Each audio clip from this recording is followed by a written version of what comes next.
देशातले कवी काव्य आम्ही नाटक वगैरे करणारे लोक आहोत आणि आमचं पण थोडंसं फार साहित्याशी संबंध येतो, नाही असं नाही घेईल. तर असे सारख्या विचाराचे कलेशी एकनिष्ठ असलेले असे लोक भेटलो आणि मग एजाच्या माध्यमातून हारूनची ओळख झाली. आता हारून काय चीज आहे हे सुरुवातीला मला लक्षातच आलं नाही,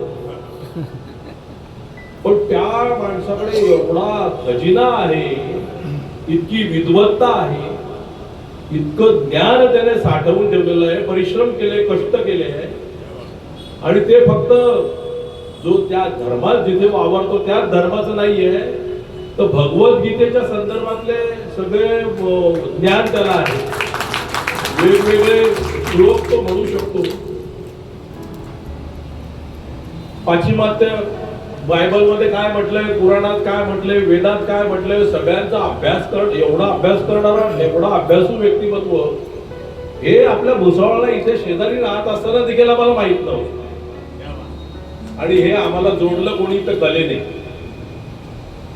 कलेने आम्हाला दोघांना जोडलं. आणि कला ही धर्म जात भाषा याच्या पलीकडे असते. कलेची एक वेगळी भाषा असते, कलेची एक वेगळाच ॲरो असतो. त्या ॲरोमध्ये जे आले की ते अगदी जीवश्य कंठस्थ मित्र होतात, तसे ते माझे जीवश्य कंठस्थ मित्र झाले. आणि हारून एक बुद्धिमान व्यक्तिमत्वच नाही, तर एक उत्तम माणूस आहे. उत्तम माणसं मिळत नाही. अनेक लोक बुद्धिमान असतात, अनेक लोक हुशार असतात आणि आपापल्या क्षेत्रात ते प्रगतीपथावर असतात, त्या क्षेत्रामध्ये त्यांचं एक श्रेष्ठत्व असतं. पण माणूस म्हणून बऱ्याचदा ती माणसं कुठेतरी कमी पडताना पाहिली आहे. पण इथे असा हा दुहेरी योग आहे. एक उत्तम माणूस आहे, एक चारित्र्य संपन्न माणूस आहे, जीवाला जीव देणारा माणूस आहे. आमच्या उत्कर्ष कला विश्वाचा कोणताही कार्यक्रम असला तर हारून भाऊ शिवाय, एजाज भाऊ शिवाय पूर्ण होत नाही. आणखीन एक आमच्याकडे आपल्या समुदायापैकी राजू शेख म्हणून आहे, ते बॉलिवूडमध्ये उत्तम डान्स डिरेक्टर आहे.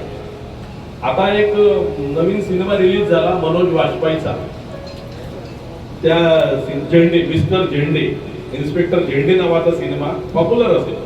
त्या झेंडे सिनेमाचं डान्स डिरेक्शन त्याने केलेलं आहे. डान्स डिरेक्शन ते स्वतः त्याच्यामध्ये काम करत आहे. तो माणूस सुद्धा आमच्या उत्कर्ष कला विश्वाशी जोडला गेला.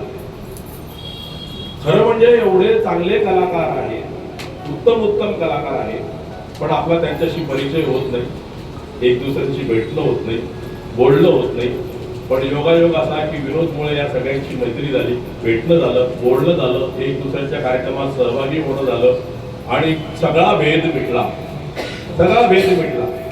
पूर्वी नव्हता, पण जो काही असेल कोणी पेरलेला पण तो मिटला.